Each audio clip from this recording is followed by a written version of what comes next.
Hello everyone, and welcome back to the channel. Today we will talk about 3 disturbing trucks Ethan Cole had spent 12 years driving America's loneliest highways at night, and to him, every road had always been just another route, until one terrifying night on Nevada's Highway 50 changed everything. It was 2 a.m. The desert on both sides of the road was pitch black.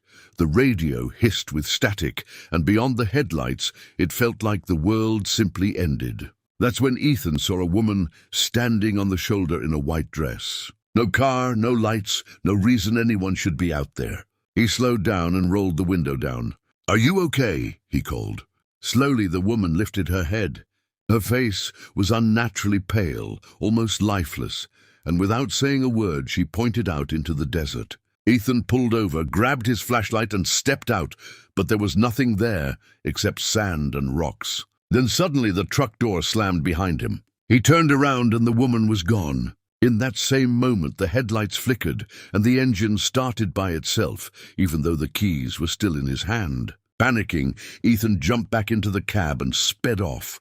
But when he checked the mirror, the same woman was standing silently in the middle of the road, watching him leave. He tried to tell himself it was only exhaustion, but the night was far from over. A few hours later, a snowstorm rolled in as he crossed Wyoming, forcing him to stop at an isolated rest area surrounded by pine trees and darkness. He climbed into the sleeper cab and fell asleep, but around 3 a.m., a loud knocking sound jolted him awake. The sound wasn't coming from the cab door, it was coming from inside the trailer.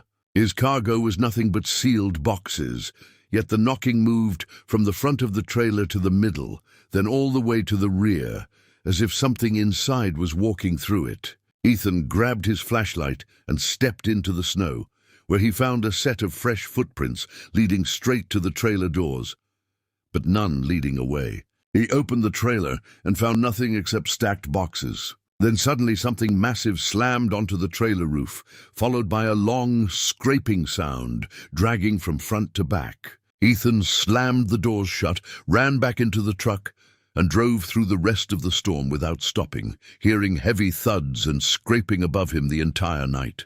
By morning he reached New Mexico and checked into an old roadside motel with a half-broken vacancy sign buzzing in neon. The elderly clerk handed him the key to room 12 and quietly warned him, "If you hear knocking, don't open the bathroom door." Ethan was too exhausted to care. He went to the room and collapsed on the bed. At exactly 3:07 a.m. he woke up. The bathroom door, which he knew he had left open, was now closed. Then came 3 slow knocks. Knock, knock, knock from the other side. The doorknob slowly began to turn. Ethan's breath caught in his throat as the bathroom door creaked open just an inch, revealing nothing but darkness. He ran out of the room and rushed to the office, where the clerk was already awake as if she had been expecting him. She told him that 30 years earlier, a trucker had vanished from that same room. His truck was still outside, but he was never seen again. And ever since then, every few years, another trucker hears the same 3 knocks at exactly 3:07. As she spoke, Ethan glanced at the office mirror and saw the same pale woman from Highway 50 standing right behind him. He spun around, but no one was there. Over the next few days, it only got worse.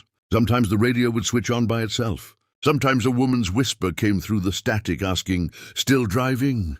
Sometimes he caught her face in gas station mirrors. A month later, Ethan took one final night route and found himself back on Highway 50. At 2:11 a.m., the woman appeared again, this time standing directly in the middle of the road. But now she pointed not toward the desert, she pointed at the passenger seat. Ethan looked down and saw wet footprints across the cab floor leading to the seat. Then the seatbelt slowly tightened on its own, as if something invisible had just sat beside him. Ethan turned the truck around immediately, left that highway forever, quit his job the very next morning, sold the rig, and moved to another state. But even now, whenever storms hit after midnight, he still hears 3 slow knocks coming from his bathroom door at home. Sometimes in the mirror, he still sees the pale woman in white standing silently behind him. Because some roads never really end. They follow you home, If you enjoy this video, like the video and subscribe the channel for more horror stories. See you in the next video.